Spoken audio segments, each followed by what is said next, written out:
तू आता स्वतःच उल्लेख केलास की गाणं गायला तुला आवडतं आणि ज्या मालिकेबद्दल आपण इतकं बोललो किंवा ज्या तुझ्या कामाबद्दल बोललो ते उंच माझा झोका, रमाबाई आणि ते टायटल ट्रॅक, तर जाता जाता मला ऐकायला मिळालं तर खूप आवडेल. मी प्रयत्न करते. मी खूप दिवसात म्हणले नाही आणि मी शिकलेली नाहीये, त्यामुळे लिरिक्स घेऊ शकतेस.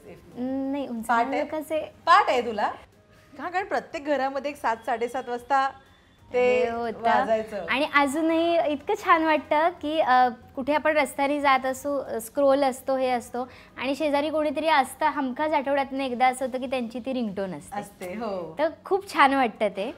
आणि बघते, मी प्रयत्न करते. म्हणते चांदण चाहूल होती कोवळ्या पाऊली, माप मी ओलांडले अन दूर गेली भातुकली, खेळण्याचे होते वया अंगणाची होती सया, सोवळ्या मनात माझ्या भरेन भाचा शया, थबकले उंबऱ्यात मी पाहुनी नवी पहाट, जणू जन्मले नव्याने भरता हा मळवट, हाती अमृताचा वसा साथ देई माझा सखा, त्याच्या कृतार्थ डोळ्यात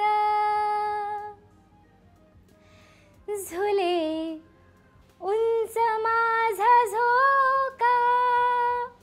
मला ॲक्च्युली भरून आलंय, सो ते बाहेर नाही येते, पण खूप दिलंय उंच माझा झोका. खरंच. आणि खूप इमोशनल मुवमेंट आहे ना की आपण लहान असताना एखादं असं कॅरेक्टर करतो की जे इतकं आवडतं प्रेक्षकांना, म्हणजे कित्येकांची आवडती झालीस तू त्या मालिकेनंतर, त्या व्यक्तिरेखेनंतर. खरंच म्हणजे इतकी वेगवेगळी गाणी म्हणते किंवा असं म्हणते, पण जेव्हा मी उंच माझा झोका म्हणायला सुरुवात करते ना, माझ्या हातून ते इतकी ती मी त्या काळात जाते ना की त्या भावनाच फक्त बाहेर येतात आणि फक्त असं इकडे येऊन सगळं अडकतं, जसं आत्ताही झालं.